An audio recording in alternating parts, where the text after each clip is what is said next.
Hello, everyone, and welcome to the Online with an Architect podcast. I'm one of your hosts. My name is Melissa Palmer, and I'm a principal architect at End-to-End Enterprise Architecture. Now, today is super exciting for many, many reasons. The first tiny little reason is this is my first time hosting the Online with an Architect podcast, so it's going to be great, and I'm looking forward to doing more and bringing you more great guests, like the best guest I could possibly have for my first podcast hosting gig ever. Oh, man. I'm so excited to introduce Amy Colyer, who's a senior cloud ops advocate at Microsoft. I had the pleasure of actually finally meeting Amy in person after I don't know how many years of knowing each other. So many years. Explore this year.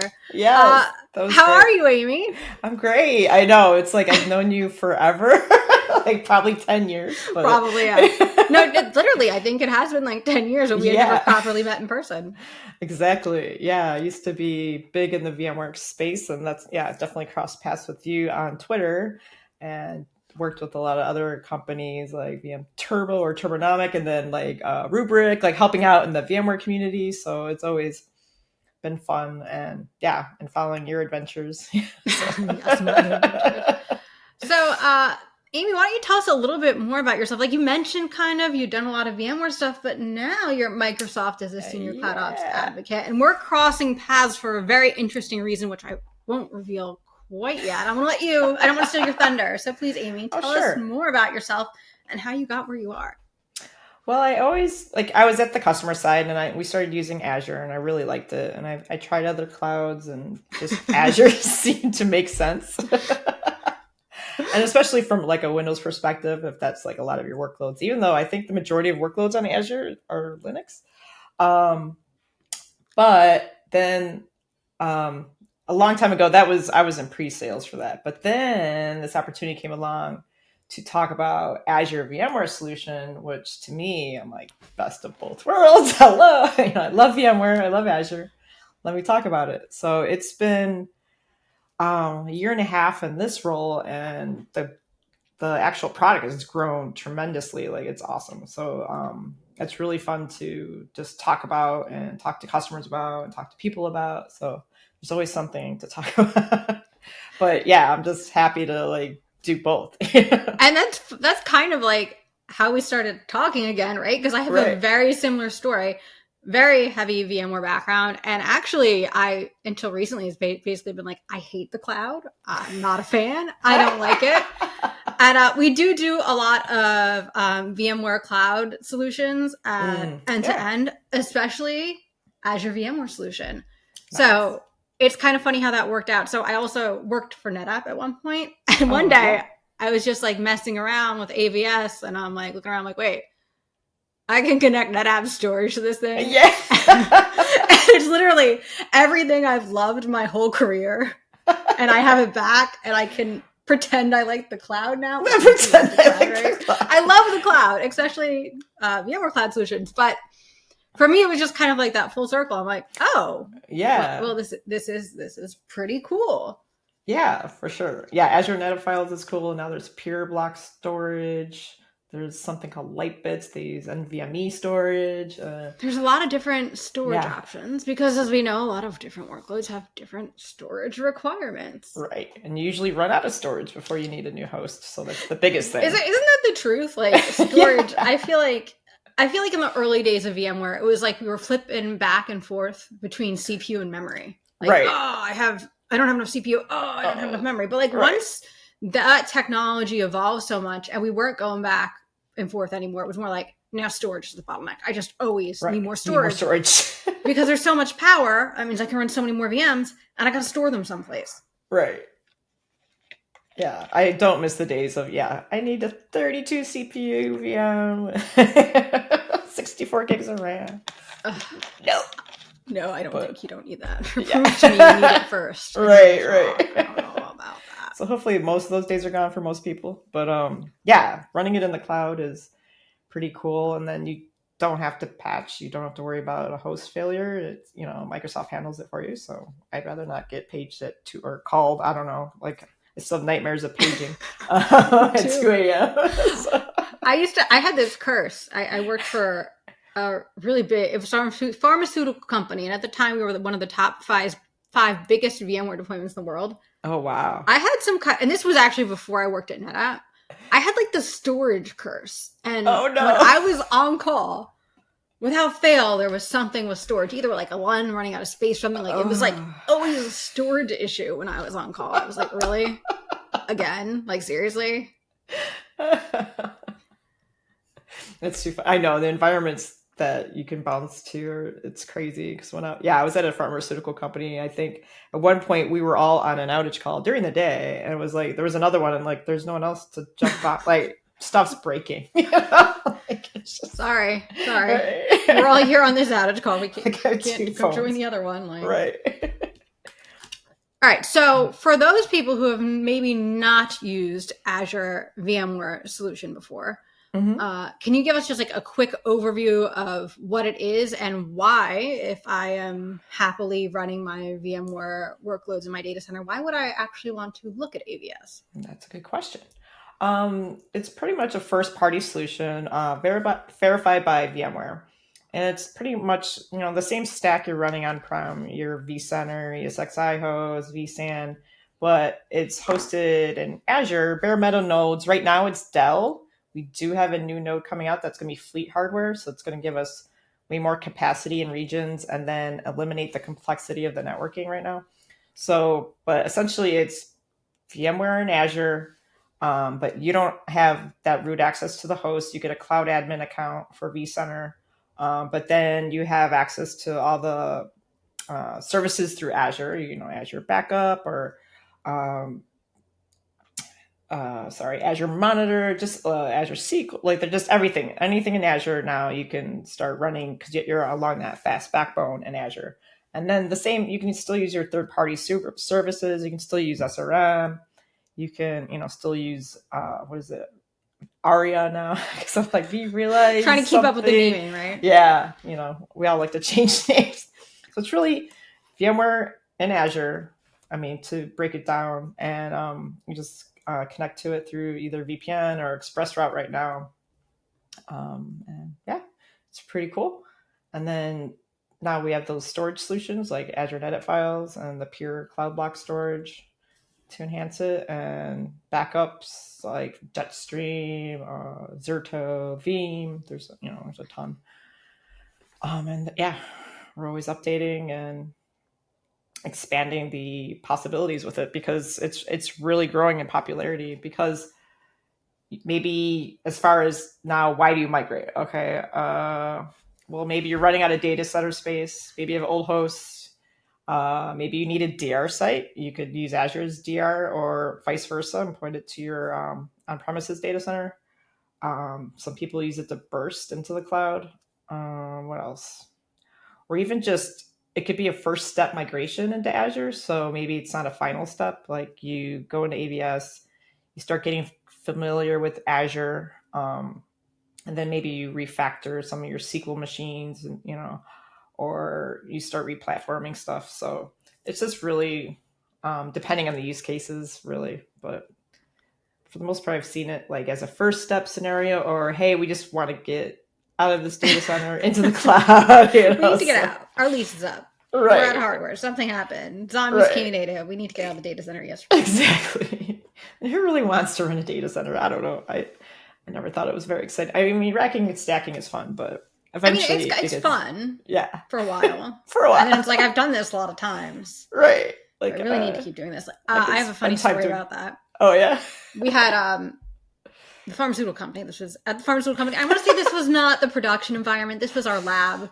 But our lab was like better than most data centers. It was crazy. I had 2 chassis of UCS in the lab that no one else wanted. So I had all my stuff there. But this is a different story. So we're in the lab.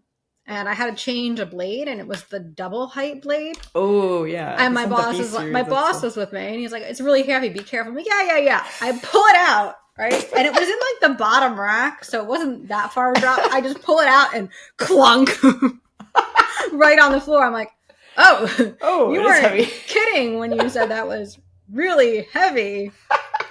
That's awesome. Just boom. I'm like, oh yeah, that was heavy, but it was okay. It worked fine. I didn't actually hurt the thing. Good. I was just moving some stuff around. Just got some dust off of it. But you know, there is something to be said for kind of getting out of the data center game these days. Yeah, I mean, I know, and I don't want to like pick on anyone, but I know, like, I have my dear friends that are server huggers and are SAN huggers. It's still a server. It's just someone else's server now. Right. It's not your server anymore. Right. Like I would manage UCS series. I love UCS. And can't help it. Boot off of SAN, all that, the good old days. But now, like, let someone else deal with that, and you like learn something cooler. Automate something. Right? That's true. Like, how much of your time is spent doing that kind of stuff, right? Right. Just creating a boot profile. Like, I know all that stuff, or just even like, okay, so you could automate a VMware build, all that kind of stuff, and then like how much of your time? Okay, so let's say I did get AVS, right? I go, and I like what you mentioned at a first step to cloud too, because you actually have to log into the Azure portal to deploy AVS. As I learned, right? Yeah. So like, even if you really don't want to use Azure because you're an anti-cloud person like I used to be, you have no choice, right? You're logging into the Azure portal and you're deploying AVS, right? It is part of Azure, as much as it took me a while to come around to that. I love it now. So it is a good first step to kind of start exposing you to some of the things. And I just kind of order my hosts, and then they're there. Yeah, you request quota, and then you deploy them. Takes about 4 hours to get everything up and running. But and then it's like, it's not nested. People ask that sometimes.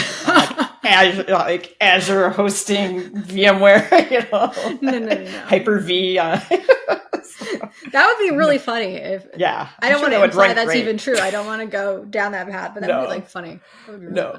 We're not doing. I found an old box of books. I wish I had it with me to show you. I found a Mastering Hyper-V book. Like, oh wow! I have no idea how old it is. It's got to be really old. It's got to be at least 7 to 10 years. I don't know. I always hated Hyper-V. I was like, live migration doesn't even work. You got to shut the VM down at the time. I'm like, why do I even have this? Like, what was I doing? I actually remember it was that same company, and I had to do a bake-off to prove that we had to keep using VMware. I had to actually do a bake-off between Hyper-V and VMware. Yeah. And this was like back in the day too. It like wasn't even a contest back then. It was like, really? Like, you get what you pay for, okay? Yeah. But it is that really good first step. And, I've seen a lot of customers doing really advanced stuff, and that's sometimes where end-to-end can come in, right? So let's get our base infrastructure from Azure, and if we've got really specific requirements or the way we want to deploy things, or really want things to look and feel a certain way, that's where end-to-end come in and kind of help with that VMware architecture level expertise, right? And get you kind of that perfect solution that meets your requirements, right? No matter what they are, trust me, this stuff is pretty flexible. It's VMware after all. We can help you get there. Exactly.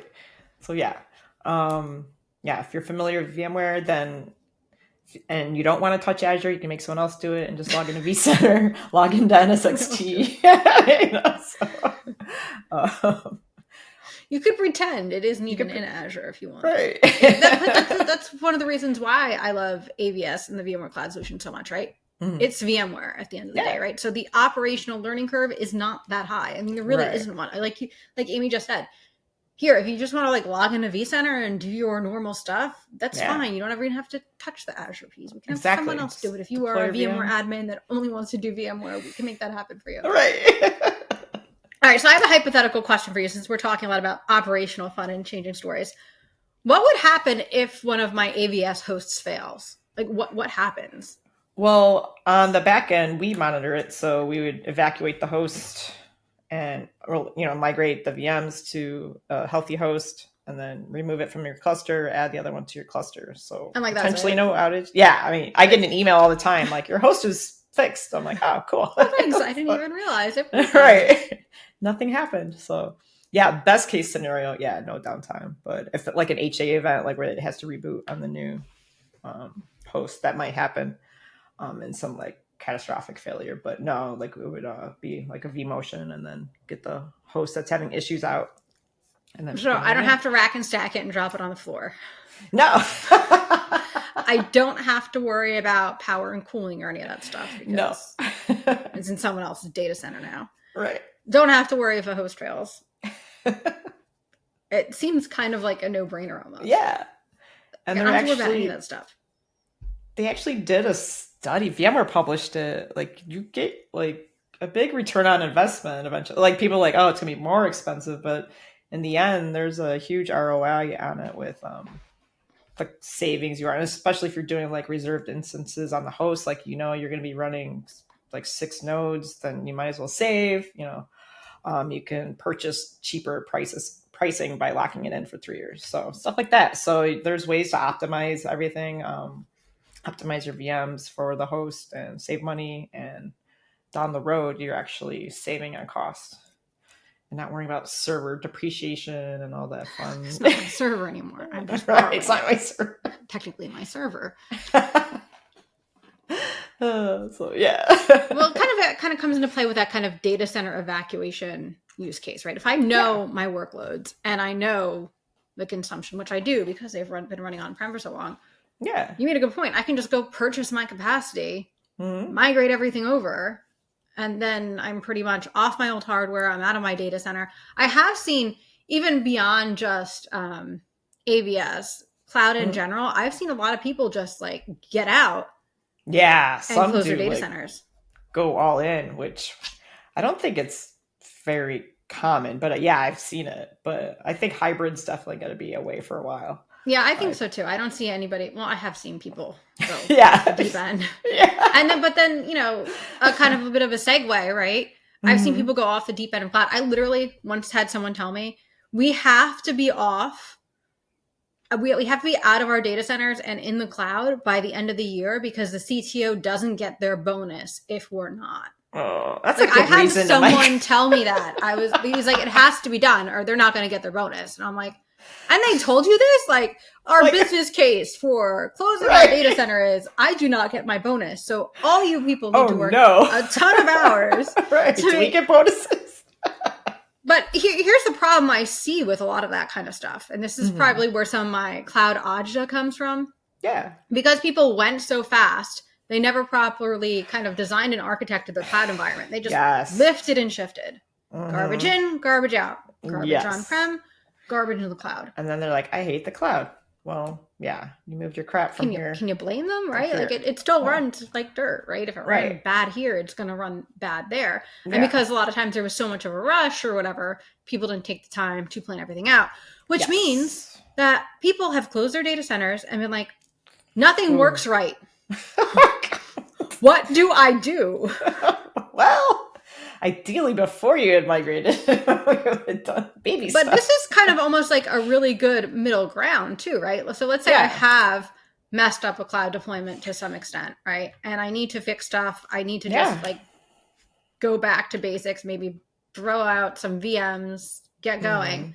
AVS can help with that. So it's like kind of repatriation, but not because you're technically in the cloud, right? Yeah. But it's a more controlled version of the cloud that you could maybe use as a staging ground to kind of get all your stuff going. It's like a separate environment. And let's face it, even if people have gone cloud crazy, that VMware skill set is still there everywhere. Exactly. Right. So it could be, and I'm just like kind of thinking about this as we're talking about it. If I have a situation where an application isn't working right because of all the weird interconnected stuff in the cloud, maybe I just throw it back to VMware where I know how to do something because we have that expertise, but we don't have the cloud expertise and use AVS for that. Yeah. And then do a dev environment or you can use Azure Migrate to migrate back into AVS and, There's many options.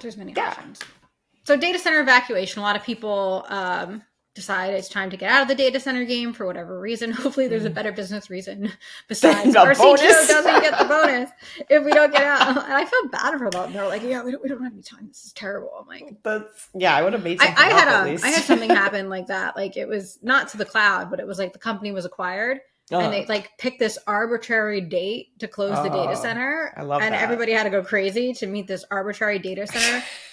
And then why did you pick the state? I don't know. But there was something messed up where they were going to like sell off the buildings in the campus. Oh, geez. And they missed that like the fiber demarcation for the whole campus came into the building they were supposed to sell. Oh, no. With the data center in it. So we moved all the stuff into the other data center or to a different data center, but they couldn't actually sell that building because... So all the connectivity. Oh, my God. It was a whole thing, but that's another story. But okay, data center evacuation. I think that's a great AVS use case. Yeah. And then we're going to have to talk about my favorite use case for a while, which, if you know anything about me, it's disaster recovery and ransomware recovery. It's your Veeam roots showing up. I can't help it. You could take the girl out of Veeam, but you can't take the Veeam out of the girl sometimes. But the truth is, I've always had like a smattering of DR through most of my career. Mm-hmm.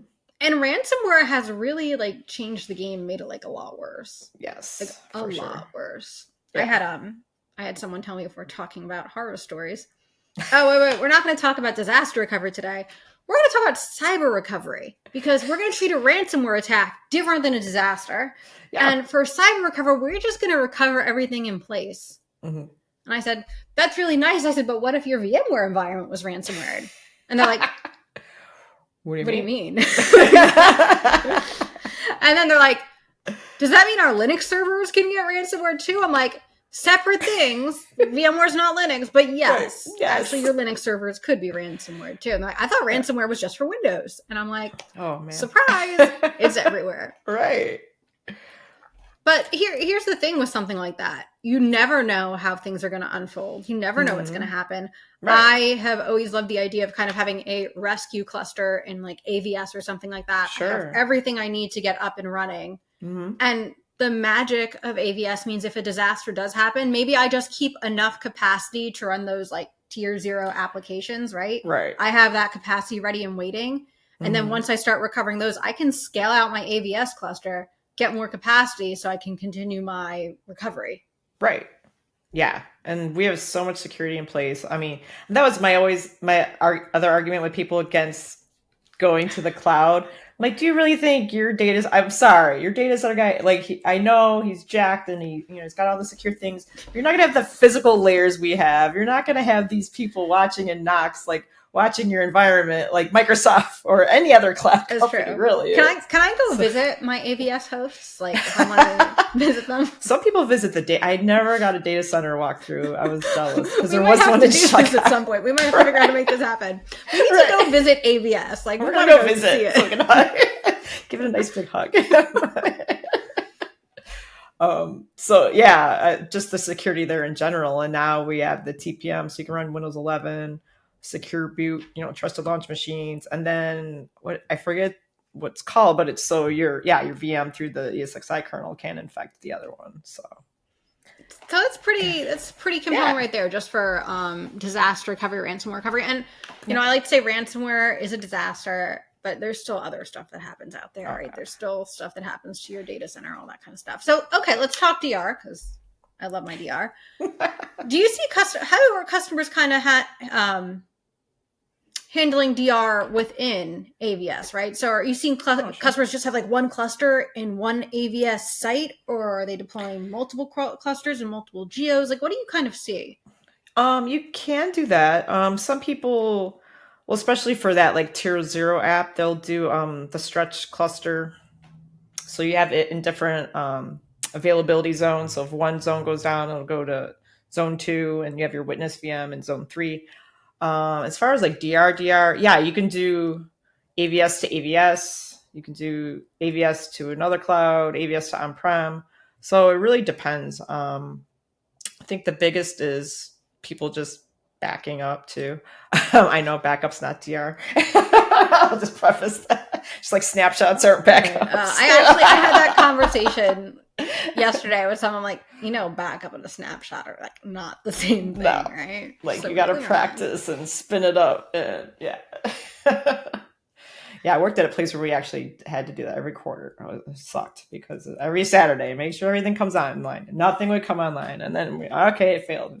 I did that too, and here's like the tricky part of like DR tests and stuff like that, right? So a lot of times you're testing for regulatory reasons, right? Not to actually see if the stuff actually works. Because I remember having my DR clipboard earlier in my career, and we're doing our yearly DR test. And it was like, we got like one server running, and we're like, yay, it works. Everybody pat each other on the back. We're good, right? That was not representative of an actual disaster or disaster recovery, but it was what we needed to do to please the auditors to prove that, hey, we did our annual DR test. Mm-hmm.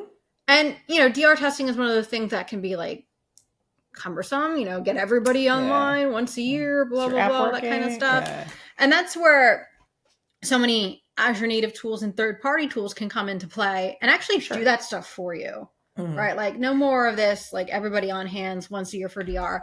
Let's test all the time and let's automate it.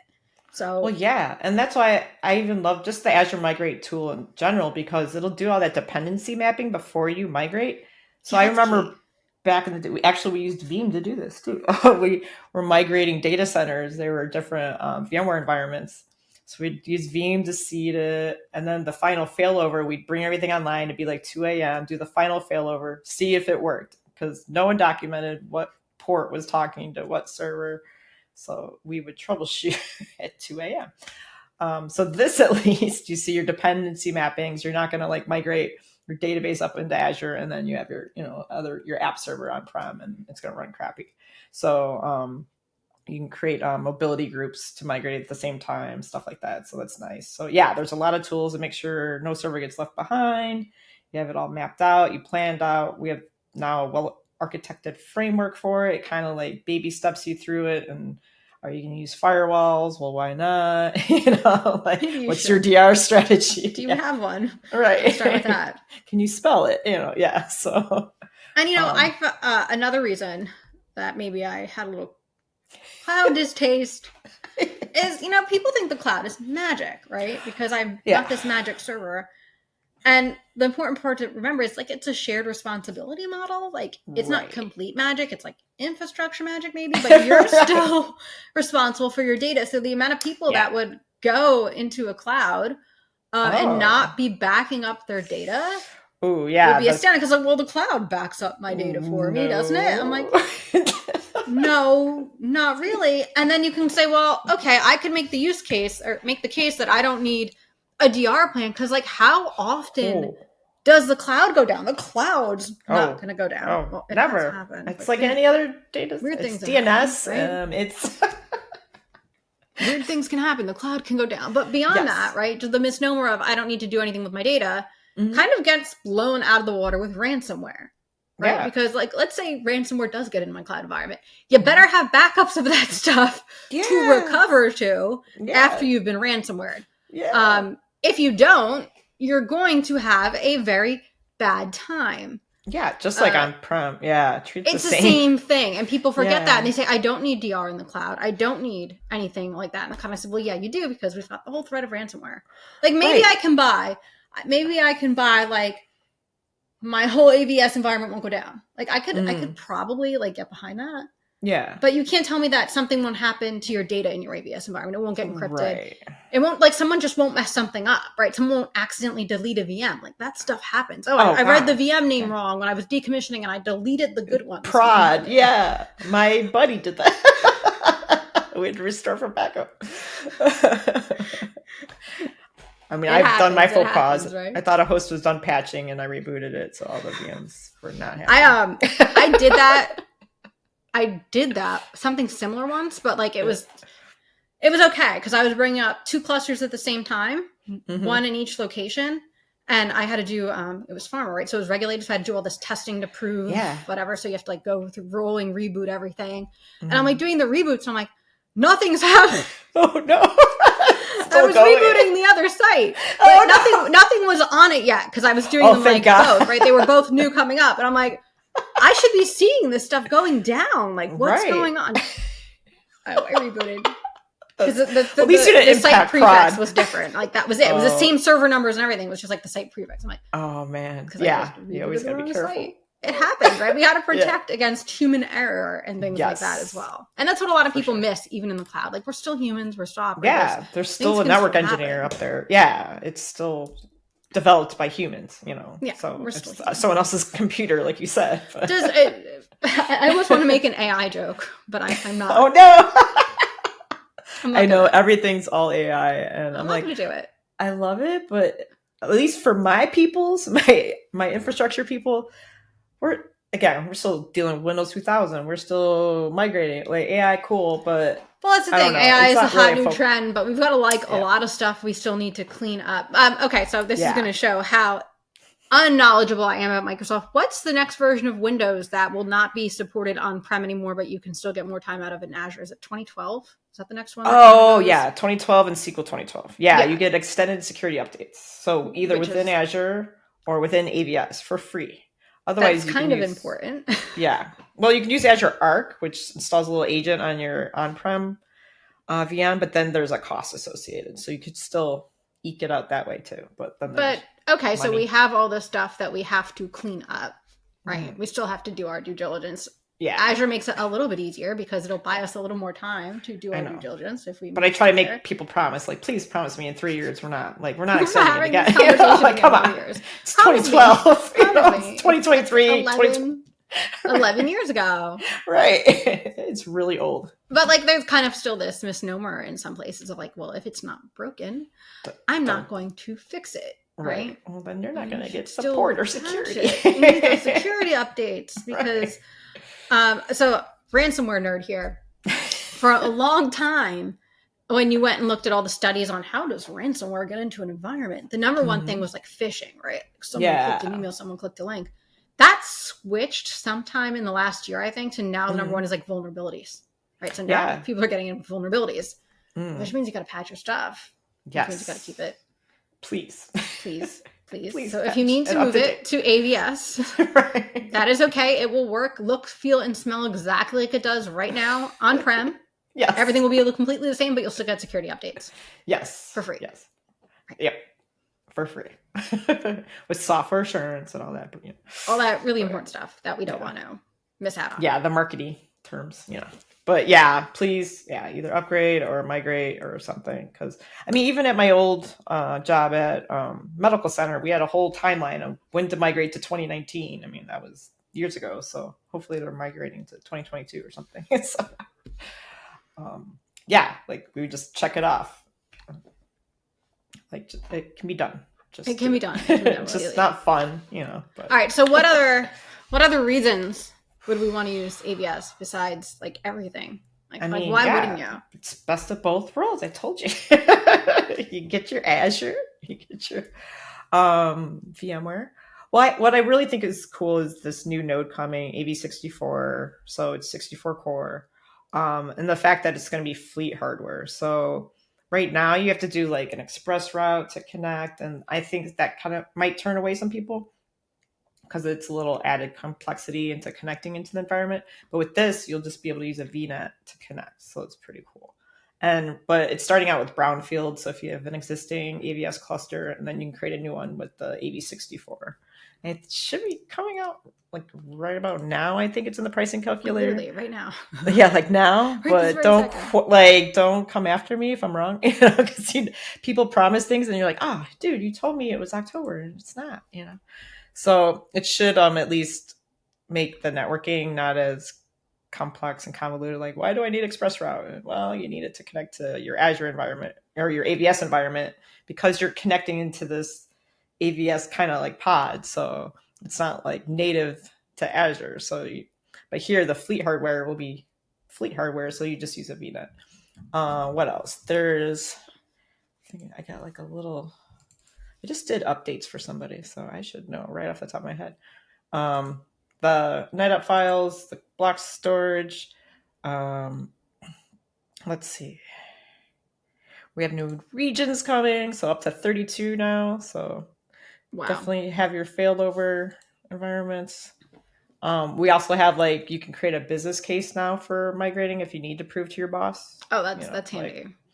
Like, yes, we could save money and we'll fix these VMs. And also what's cool is we're going to start, before you could upload like a CSV file, but now you can actually import RV tools. That'll be coming. Yeah. Cause I'm like, everyone uses RV tools. Come on. And sometimes people don't want to use Azure Migrate. So you can just import RV tools and do that instead of running Azure Migrate on premises.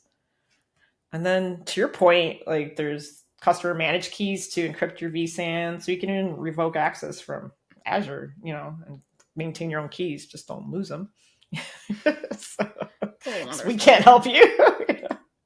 You want to manage them yourself, don't use them. Yeah. Oh yeah, and then the trusted launch just came out, public preview. So it's the secure boot, the VTPM, so like you can run Windows 11 requires it, so it gives you a secure isolated environment, and then that VBS, virtualization based security. So you have your enhanced kernel security, hypervisor code integrity, and credential protection. So basically, it just makes everything a lot easier, and anything I possibly want to do, I can do on AVS. It's rock solid. Yeah. So you can be happy it's out there. And then you can augment with Azure services, or there's even vCloud Director now it works with, so you can carve out tenants. I mean, it's just, why not use it? Isn't it? I remember, I'm trying to think of what year like VMware Cloud became a thing. Like it's been a while, because it has to be at least like 7 years. Well, yeah, first it was VM Cloud for AWS, right? Or just I want to say that was like 2017 for some strange reason. And then AVS, I don't know how old it is, because I don't know, maybe 5 years. Maybe. It's been really interesting to kind of watch this space evolve, though. Yeah, for sure. Some people, even actually when I started, I'm like, why would people want to use it? Like, why? But and then I started talking to partners and people, and it was a big part of it is that reskilling. Mm-hmm. Like, we don't have time, but we need to get to the cloud. Okay, we'll do this. You don't really have to learn something new. Just get it up there, and then buy yourself some time to, decide where you want to go, without having to deal with data center and outages. And so just like, I keep on going back to operational overhead, right? Just think of how much that you don't have to manage anymore. Right. No more patching and host. I mean, that's huge, because how many people, do we want to talk about how many people don't patch VMware? Because in February, there was that whole ESXi ARGS ransomware attack, which was the biggest VMware ransomware attack in history. Because all these people had their hosts on the internet and they were unpatched. And bad things happened. And Melissa cried. I actually laughed. Not gonna lie, I kind of laughed. I was like, But it's like, it kind of goes back to that mentality with VMware sometimes. It's like, it's a mission critical environment, because it always is, because it's running everything. Yeah. And it's working. So why would I patch it? God. Because security. Yeah. I always patched it. I kind of did enjoy it too. Like, remediation, enter maintenance mode. It's not that difficult to do, but again, it goes back to all the other stuff everybody's doing. It's easy to overlook it. It's easy to not make the time to do it. It's easy to not put it in the processes, because it just works so well that why am I going to touch something that's working? Well, you know what? Now you don't have to, and you don't have to worry about that kind of stuff. Right. Exactly. It's kind of like, I hate to compare it to because I used to hate VBlocks, but because you're it's okay. But it's like how you're locked into the ESXi version. You're locked into all these versions because it's baked in for you, and then like the next one's coming out, and then 8's coming out. Like, it's a little behind what's there, but it's we got to validate like NSX and everything. But that's good. The validation piece is actually pretty good. And if you look at most like third-party vendors, there's usually like, okay, a new version of VMware will drop, and then like in the next 60 to 90 days. You'll see all the third-party certifications happen that need to test against the final version, because you can say that there's no changes from the last version works in my environment, right? Whatever we release for production, but there's always changes. Right? Yeah. So that burn-in period is actually pretty important, right? Because we don't want outages either.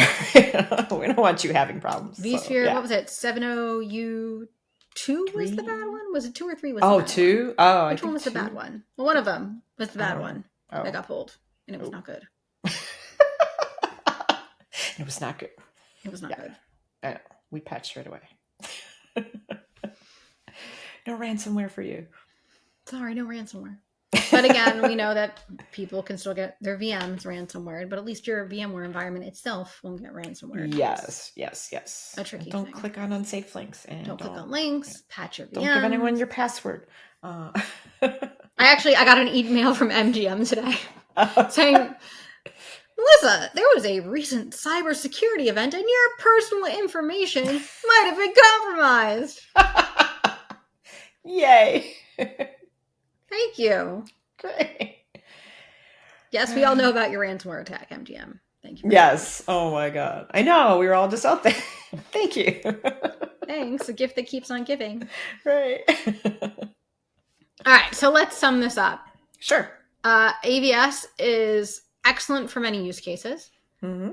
If you need to get out of your data center, if you need a DR site, if maybe cloud native isn't working out as well as you thought it would, and you want like maybe an environment with some sort of assured performance, you can kind of manage better, right? Because I don't know if we've come out and said this, so maybe we should, like, when you get an AVS host, it's your AVS host, right? Yes, it's not a shared resource. These are dedicated resources to you and your workloads, right? You're not sharing AVS with a bunch of other people. Right.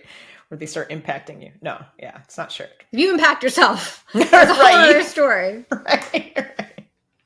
Yeah, software-defined data center, private cloud. Yeah. So that's something that a lot of people who haven't had a good cloud experience sometimes are more excited about, that I can get really assured performance because I know exactly what is going on because it's my environment. I can monitor all that kind of stuff. Yeah, definitely.